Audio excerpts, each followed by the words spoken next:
11 families walked past him, 214 days, and not one stayed. Then a 14-month-old boy who couldn't say a single word pressed his hands against those bars, and everything changed. What this Doberman did at 2:51 a.m. 4 months later is the only reason that little boy is still here today. Nobody warned the baby. They warned the mother, they warned the father, they warned the grandmother, the neighbor, and the coworker. 11 families had walked that corridor, stopped at Kennel 17, and kept walking. 214 days. Every shelter worker at Clover Ridge knew his story, and every single one of them had the same quiet fear when they watched James and Petra Holloway sign the adoption papers on a Saturday in April. They were bringing a 92-pound Doberman home to a house with a 14-month-old. His name was Marcus, jet black coat, rust markings above each eye like two small flames, ears straight like radar towers, and a gaze that tracked every movement with quiet precision that made people feel watched even when he wasn't looking at them. 92 pounds, the kind of dog that made strangers step off the sidewalk before they reached him. Beautiful, powerful, and for 214 days, completely alone. The notes from 11 failed adoptions read like a chorus. Too intense, too much. One family lasted 11 days. Another called the shelter at midnight. The last one dropped him off at 6:14 a.m. on a Sunday and drove away without once checking the rearview mirror. Not one of them looked back. Not once. By month 5, Marcus had stopped walking to the front of his kennel when he heard footsteps. He had run the calculation too many times, and the answer never changed. He stayed at the back wall, still, quiet. Not the kind of quiet that means calm, the kind that means you have stopped expecting anything to be different. The shelter staff stopped writing detailed notes after family number 8. There wasn't much left to say. James and Petra had a plan. The plan said beagle, something manageable, something that would not cause Petra's mother to leave her puffy and drive home. They had a 14-month-old son named Eli, who laughed at ceiling fans like they owed him money, who had recently discovered that a crayon fit perfectly in each nostril and considered this a milestone, who was learning to walk by launching himself at furniture with total commitment and zero strategy. The shelter volunteer led them toward Building C. They never got there. Petra stopped mid-step. No reason she could name, just stopped. Marcus was at the back of Kennel 17, 92 pounds folded into the smallest shape his body could manage, chin flat on his paws, ears slightly down, eyes open but aimed at nothing. He looked like a dog who had quietly decided that hope was not a practical thing to keep carrying. "Why is he all the way back there?" Petra asked. The volunteer paused. "He's stopped coming forward about 3 months ago. He's not dangerous, he's just given up on expecting anything." James touched Petra's arm. "Babe, Bulgle, Building C."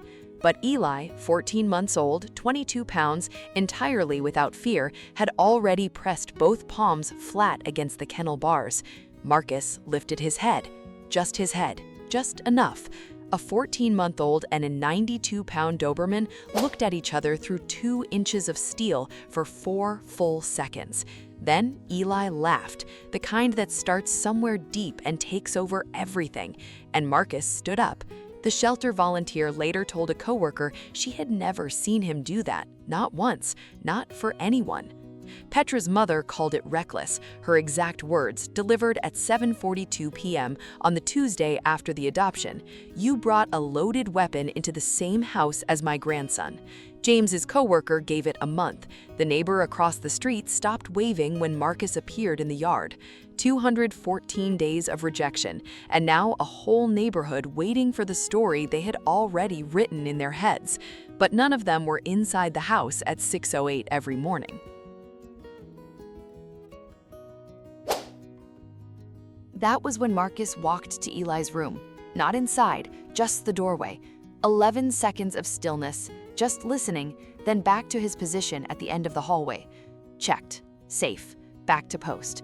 During every nap, Marcus placed himself 6 inches from the base of the crib, close enough to hear every breath, far enough to leave the room feeling open. On the days Eli was fussy, Marcus would press his chin flat against the nursery floor and stay there until the crying stopped. Nobody gave him this system. He built it himself, starting the very first night they brought Eli through the door. Still watching? Good, because what happened on a Thursday night in November is the reason this story exists at all. If you haven't subscribed yet, that genuinely stings. Hit subscribe. What comes next is why we made this. Eli was 16 months old. It was 2:51 a.m. Petra woke to a sound Marcus had never made in 4 months. Not a bark, not a growl, something lower. A single sustained tone she felt vibrating in her chest before her brain finished deciding if she was awake. She was standing in the hallway in 8 seconds. Every muscle in 92 pounds of Doberman was set like concrete. He was staring at the crib and did not look away when Petra appeared behind him. He had been standing there for 20 minutes while the house slept. She pushed past him. Eli was at an angle in the crib that made no physical sense. His face was pale, not sleeping pale, wrong pale. His breathing was shallow and irregular, a sound like paper being slowly crumpled and released, over and over. She called 911. James was behind her before she finished the first sentence. Paramedics arrived in 6 minutes. The attending physician used the word aspirated. A small amount of liquid had partially blocked Eli's airway. If they had waited another 15 minutes, this conversation would have been an entirely different one. 15 minutes. Marcus had been standing at that door for at least 20. The dog that 11 families called too intense. The dog that 214 days of waiting could not hollow out. The dog that someone's grandmother called a loaded weapon, standing at a nursery door at 2:51 in the morning, doing what nobody asked him to, because nobody needed to ask. Eli is 2 years old now. He runs directly at Marcus every morning with both arms out and 0 braking distance. 92 pounds of Doberman absorbs it every time without flinching, like it is the best part of his day, because it probably is. Petra's mother came by last month. She put a treat on the floor in front of Marcus, sat down, and stayed for an hour and a half. The neighbor across the street started waving again. James still doesn't have the words for November. He always stops at the same place. He knew, he says. We didn't know, and he knew. Some animals don't wait to be asked to protect what matters. They look at it and decide. 214 days of nobody, and then somebody. The families that turned away called it instinct, but instinct doesn't stand watch for 20 minutes in the dark while a family sleeps unaware. That is something else, something we do not have a clean word for yet. Tell me what you call it in the comments. You have known the answer since the very first time a dog looked at you like you were the only thing in the room that mattered.